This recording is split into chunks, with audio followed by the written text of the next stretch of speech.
31-ci mətn 5-ci sinif İngilis dili.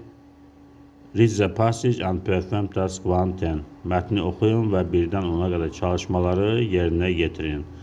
How do people spend their holiday? İnsanlar tətillərini necə keçirirlər? Some people like going to the country. Bəzi insanlar kəndə getməyi xoşlayırlar. Others enjoy sitting at home and watching TV.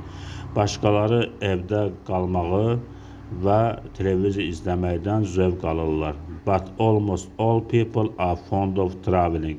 Lakin demək olar ki, bütün insanlar səyahət etməkdən zövq alırlar. Traveling is a very enjoyable thing. Səyahət etmək çox zövqverici bir şeydir. It's very interesting to see new places, towns and countries or meet foreigners. Bu çox maraqlıdır ki, yeni yerlər, şəhərlər, ölkələr görəsən və xaricilərlə tanış olasan. You can travel by train, by plane, by sea or by car. Sən qatarla, təyyarəylə, dəniz yoluyla və maşınla səyahət edə bilərsən. I like to travel by car. Mən maşınla səyahət etməyi xoşlayıram. It's interesting, bu maraqlıdır, because you can see many things in a short time. Çünki sən qısa vaxtda çoxlu şeylər görə bilərsən. You can stop when and where you like.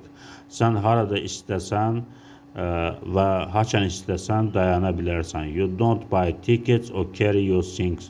Sən bilet almırsan və əşyalarını daşımırsan. Burada çalışmalar var. Birinci çalışma tick the correct title, deməli doğru başlığı seçin.